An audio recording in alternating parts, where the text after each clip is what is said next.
الحمد للہ وحدہ والصلاة والسلام علی من لا نبی بعدہ اما بعد فاعوذ باللہ من الشیطان الرجیم بسم اللہ الرحمن الرحیم فانکحوا ما طاب لکم من النساء مثنى وثلاث ورباع عن ام المؤمنین عائشة الصدیقہ رضی اللہ تعالی عنہا قالت قال رسول اللہ صلی اللہ علیہ وسلم ان اعظم النکاح برکتا ایسرہ مؤونہ رواہ الامام الہمام الاحمد فی مسندہ صدق اللہ العظیم وبلغنا رسولہ النبی الامی الکریم ونحن علی ذلک لمن الشاہدین والشاکرین والحمد للہ رب العالمین۔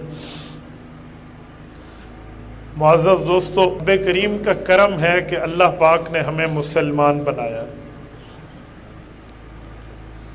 یہ بات طے ہے کہ اگر اللہ نہ چاہتے ہم مسلمان نہیں رہ سکتے تھے۔ اللہ پاک کا کرم ہے کہ ہمیں کلمہ نصیب ہوا ہے۔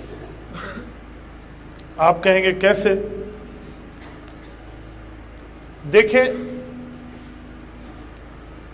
انسان کو رب نے دنیا میں ایک محدود اختیار دیا ہے۔ محدود اختیار کا معنی کہ انسان اپنی خواہش کے مطابق کچھ حد تک چاہے تو کر سکتا ہے، ہر چیز نہیں، کچھ حد تک۔ مثلاً دائیں بائیں دیکھنے میں پابند کسی کا نہیں ہوں، میں جہاں دیکھوں میں دیکھ سکتا ہوں۔ اٹھنے بیٹھنے میں صحت مند آدمی پابند کسی کا نہیں ہے۔ بولنے سننے میں نارمل انسان کسی کا پابند نہیں ہے۔ یہ محدود اختیار ہے۔ اس محدود اختیار کو بھی اگر ہم دین کے لیے استعمال کرتے ہیں تو یہ اللہ کا فضل ہے۔ لوگ دیکھنے میں بھی غلط کاری کر جائیں، سننے میں بھی کر جائیں، بولنے میں بھی کر جائیں، لیکن ایک مسلمان سننے، دیکھنے، بولنے کی قوت کو غلط جگہ پہ نہ لگائے تو اسے اللہ کا کرم کہتے ہیں۔ جب یہ چیزیں اللہ کے کرم سے ہے تو ایمان اور کلمہ تو بہت بڑی دولت ہے، وہ اللہ پاک نے ہمیں اپنے فضل اور کرم سے عطا فرمایا۔ دوسری بات، ہم میں اور غیر مسلم قوموں میں شادی کا تصور موجود ہے۔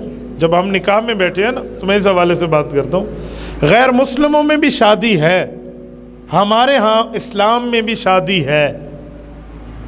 بعض غیر مسلموں کے ہاں تو نکاح ہے اور بعض کے ہاں نکاح نہیں ہے، صرف ریلیشن شپ کا نام ہے۔ کافر اور مسلمان کی شادی میں بڑا فرق ہے۔ کافروں کے ہاں شادی میں کسی قسم کے حق مہر اور گواہوں کا تعلق نہیں ہے، خطبے کا اور دعوت ولیمہ کا تصور نہیں ہے۔